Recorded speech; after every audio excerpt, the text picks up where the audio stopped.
Alright guys, you likely clicked this video because you're wondering how in the heck having a stronger bench press helped me get rich with stock investing. Stick around because this isn't clickbait. Firstly, if you're into powerlifting or just a casual gym lad who's been lifting long enough, you'll have realized how gaining strength takes time. To some degree, the harder you train, the more you gain. But it's only to some degree. You have to take your time, and you definitely cannot rush the process. Now, I've been lifting for a while now, and have developed some decent strength. This level of strength could only be attained safely over a long period of time. To be fair, there's really no way to safely quicken the process. It's consistency and discipline that compounds to real gains. And it's that same discipline and patience which made me a successful investor. It's super important to understand that slow and steady does in fact win the race in the stock market. The sooner you accept this, the sooner you'll develop a disassociation with your investments, which makes you more logical and less emotional. This is crucial because quick and rushed usually doesn't even reach the finish line. Another key factor in powerlifting is avoiding injuries.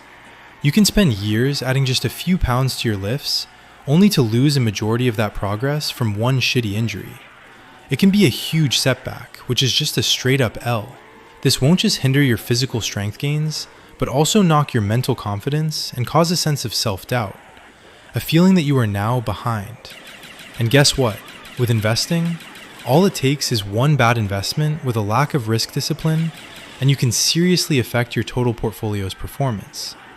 Similar to the powerlifting injury, this can have a direct impact on both your finances by tanking your portfolio, but it can also have a psychological impact, because you now see a big red value against that stock in your portfolio. Now you feel like you failed yourself, and you might even give up on investing altogether. Or, even worse, you may try to make up the loss with other illogical, desperate investments, which you think will quickly make back those losses, only to lose more. I made this mistake early in my journey, and I've seen others repeat it way too often. Also, with powerlifting, I've learned how the things that worked yesterday won't work forever. There's a phenomenon in powerlifting where your body no longer responds to the same stimuli, and you have to get creative and mix things up a bit to keep progressing. It's easy for a powerlifter to make huge progress with a particular training program or exercise, and then try to replicate past progress by following the same exact program again. However, this isn't always optimal. Every now and then, you gotta introduce new movement patterns to break past plateaus. Likewise with investing. Just because you made great gains one year following a certain trend or investment strategy, this doesn't guarantee you'll always see the same type of result. It's important to always humble yourself before the market does. So in both spaces, it's important to always remain in a state of learning, since this makes sure every year you're improving. And lastly, as a powerlifter, it's important I cover both the micro and the macro factors. So for powerlifting, I obviously need to work out often, right? Neglecting this will affect my progress. But I also need to focus on the smaller things, such as my diet, nutrition, sleep, and even stretching or mobility. These also have a major impact and can't be ignored in the long run. And guess what? The stock market is kinda the same. I have to factor in micro and macro factors into my investment decisions.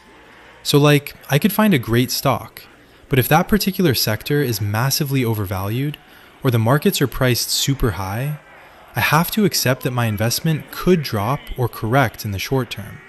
I also have to accept that there are other factors which may not be in my control, but mentally accepting that is the best way to position myself when the worst case scenarios play out.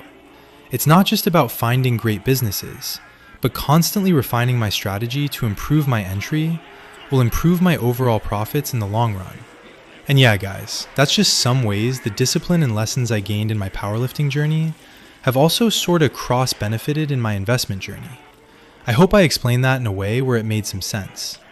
I'm sure those who lift will be able to relate. Anyways, if you reached this far, guys, thank you so much for watching. Let me know if there's any transferable skills or behaviors you gain from your hobbies or sports. I'm curious. And as always, stay safe, and I'll catch you in the next one. Peace.